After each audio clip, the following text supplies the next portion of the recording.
இந்த வீடியோ கேட்டு ஷாக் ஆயிடாதுங்க. இது ஒரு பக்கவாதம் பேஷண்ட். எப்படி பக்கவாதம்? நீ பக்கவாதத்துக்கு முக்கியமான காரணம் என்ன? மூணு காரணம். ஒன்று சுகர், இன்னொன்று ப்ரெஷர், இன்னொன்று கெட்ட கொலஸ்ட்ரால். கரெக்ட் தானே? இந்த 3 நாள் தான் நிறைய பேர் பக்கவாதம் வருது. சரியா?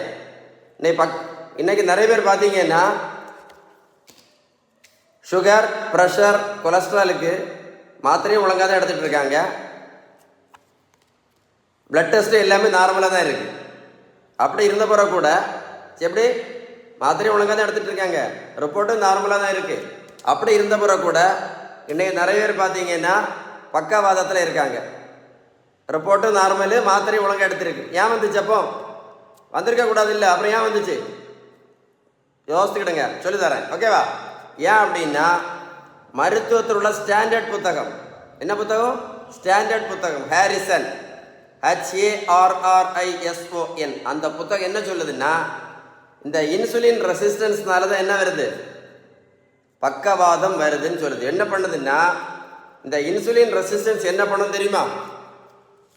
இந்த இன்சுலின் ரெசிஸ்டன்ஸ் என்ன பண்ணும் தெரியுமா? இரத்த குழாய்க்கு உள் பக்கத்தில் பாதிப்பு உண்டு பண்ணும். பாதிப்பு உண்டு பண்ணுச்சுன்னா என்ன வரும்? பக்கவாதம் வரும்.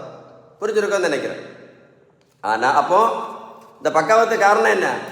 இந்த இரத்த குழாய்க்கு உள் பக்கம் பாதிப்பு. இதுக்கு காரணம் என்ன? Insulin resistance.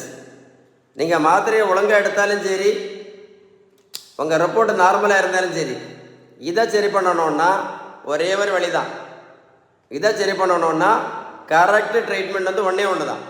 அதுக்கு பேர் தான் பேலன்ஸ்டு டயட். புரிஞ்சுருக்கோன்னு நினைக்கிறேன். நீங்கள் பேலன்ஸ்டு டயட்டு கரெக்டாக ஃபாலோ பண்ணலைன்னா மாத்திரையை ஒழுங்காக சாப்பிட்டாலும் சரி, ரிப்போர்ட்டை நீங்கள் நார்மலாக வச்சாலும் சரி, இந்த இன்சுலின் ரெசிஸ்டன்ஸை சரி பண்ண முடியாது. இது சரி பண்ணணுன்னா பேலன்ஸ் டயட் மட்டும்தான். புரிஞ்சுருக்கோன்னு நினைக்கிறேன். இதுதான் நீங்கள் ஷேர் பண்ண வேண்டிய வீடியோ. இந்த வீடியோ ஒரு கூட போட்டு கேளுங்க, கரெக்டாக உங்களுக்கு புரியும். கரெக்டா? Stay tune.